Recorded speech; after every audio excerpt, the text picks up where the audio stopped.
جتنی بڑی انسان کی مداخلت ہے اس ماحول میں تو وہ ریزن بنتی ہے ہماری گلوبل وارمنگ میں.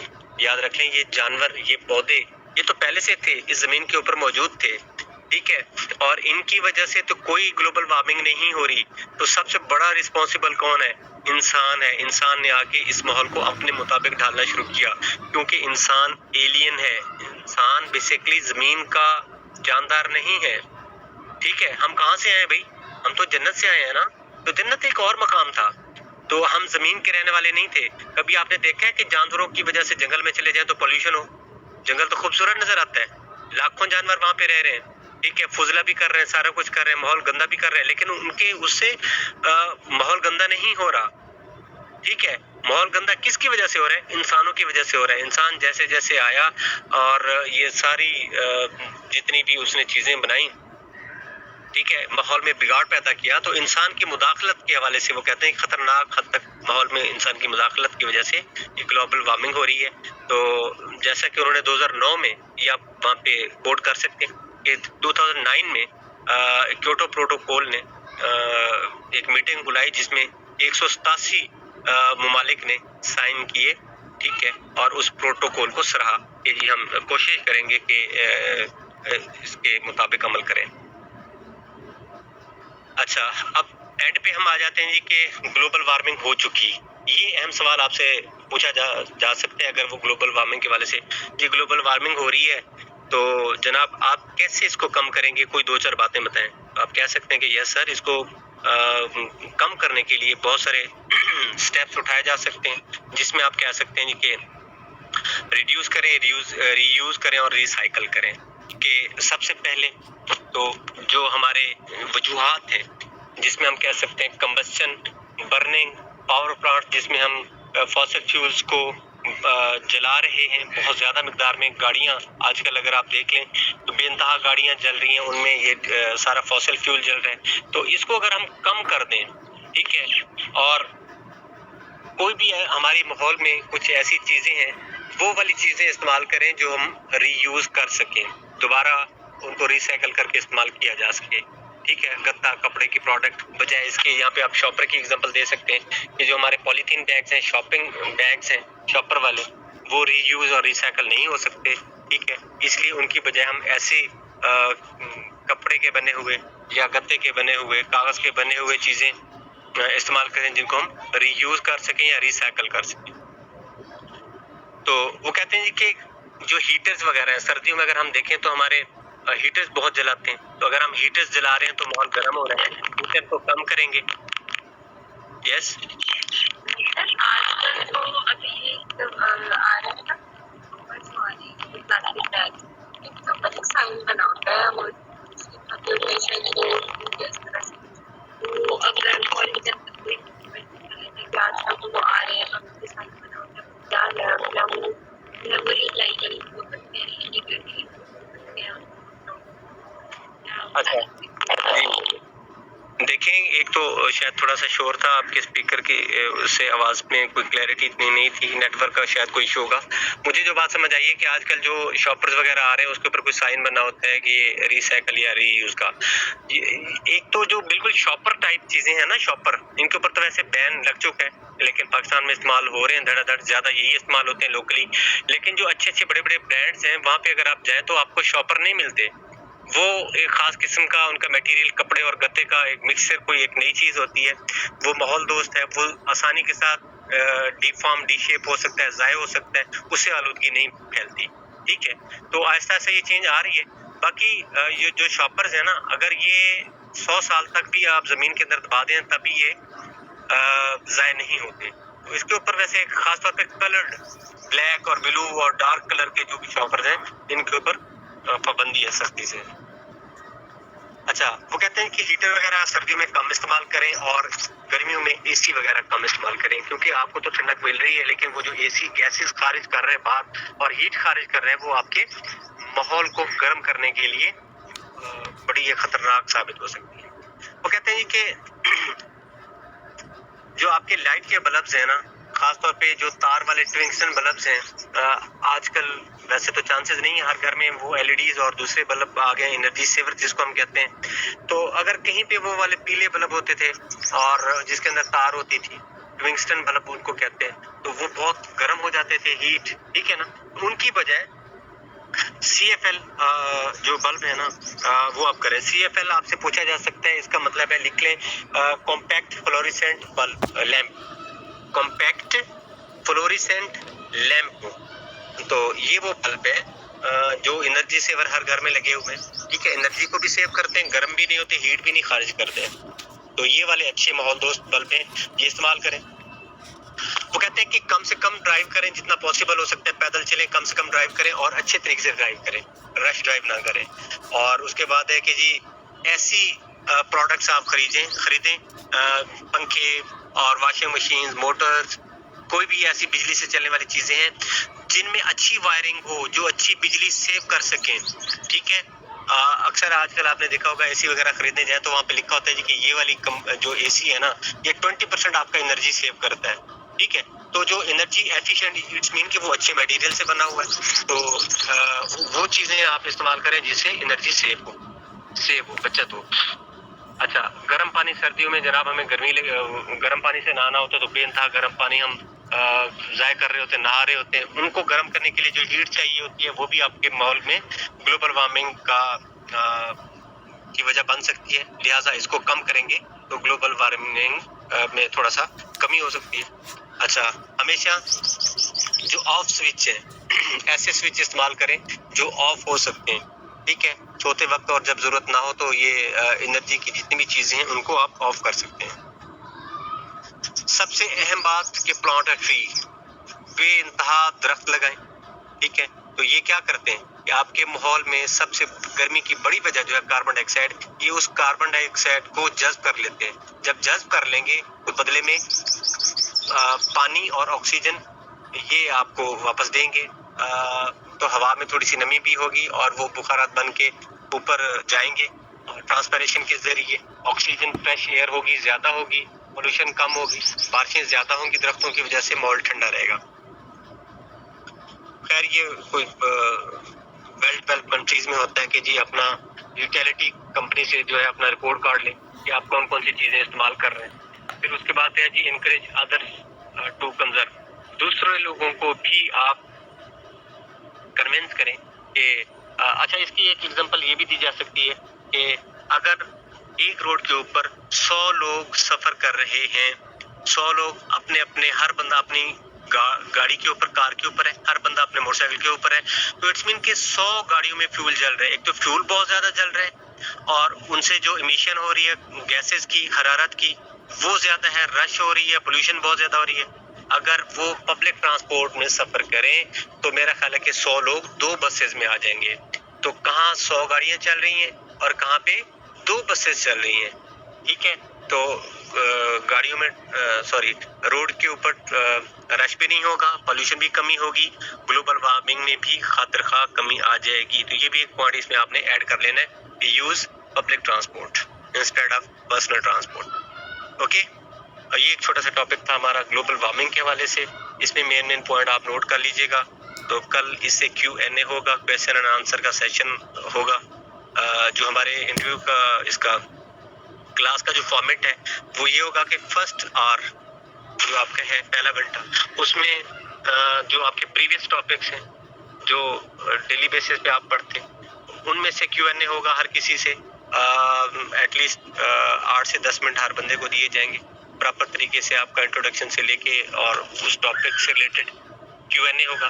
نیکسٹ آور جو ہوگا اس میں ہم کوشش کریں گے کہ 1 یا 2 ٹاپکس آپ کو کروا دیں. جی، یہاں تک کسی کو کوئی بات نہ سمجھ آئی تو پوچھ سکتے ہیں.